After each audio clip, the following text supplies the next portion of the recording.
কাজের শুরুতেই অনেক বাধা আসে, কিন্তু ধৈর্য ধরে চেষ্টা চালিয়ে গেলে সাফল্য আসবেই। ব্যর্থতা মানে শেষ নয়, ব্যর্থতা মানে নতুন করে আরো বুদ্ধি খাটিয়ে শুরু করার একটা সুযোগ। হেরে যাওয়া মানে সব শেষ হয়ে যাওয়া নয়, এটা একটা শিক্ষা যা থেকে আমরা পরের বার আরো ভালোভাবে চেষ্টা করতে পারি।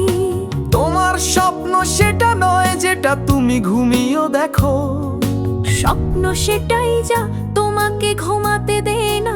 এপিজে আব্দুল কালাম। আসল স্বপ্ন সেটাই যা পূরণ করেও দেখো, স্বপ্ন সেটাই যা তোমাকে ঘুমাতে দেয় না।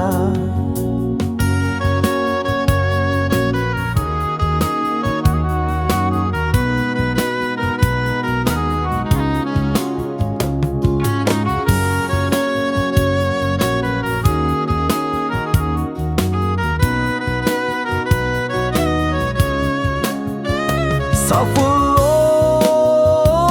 আসবেই।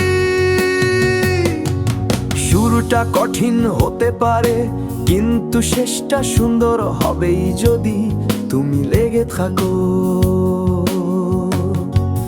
মানে হলো যে কোনো ভালো কাজের শুরুতেই অনেক বাধা আসে, কিন্তু ধৈর্য ধরে চেষ্টা চালিয়ে গেলে সাফল্য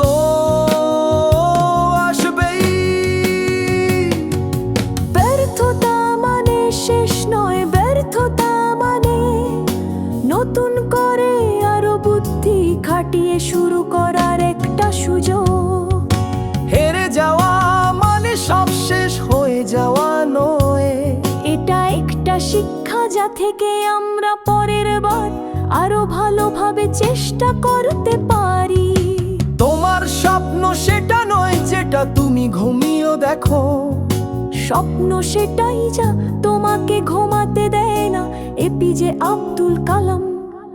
আসল স্বপ্ন সেটাই যা পূরণ করার জন্য তুমি অস্থির হয়ে উঠবে, যার জন্য তোমার রাতের ঘুম উড়ে যাবে।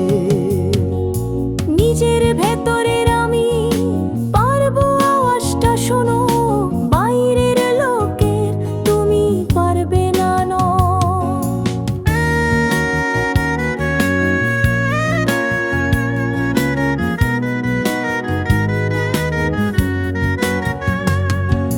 নিজের প্রতি বিশ্বাস রাখো, অন্যরা কি বলছে সেটা বড় কথা নয়, তুমি নিজে কি বিশ্বাস করো সেটাই আসল।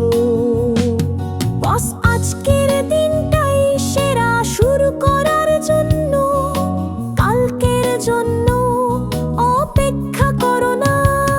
কোনো ভালো কাজ শুরু করতে চাইলে আজই করো, কাল করবো বলে ফেলে রাখলে সেটা আর করাই হয় না।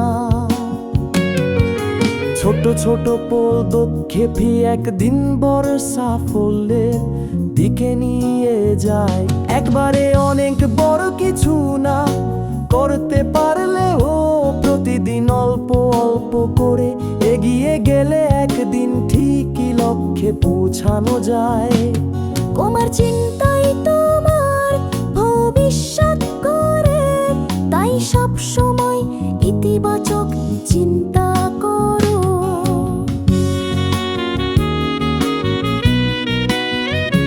আমরা যা ভাবি আমাদের সাথে সেটাই ঘটে, তাই ভালো চিন্তা করলে ভালো কিছুই হবে। আপনি প্রতিদিন সকালে পতাকা শূন্য থাকি, ফ্লাইয়ের আগে যাবাইয়ে দিন শুরু করো তোমার ক্ষতি খাতালে।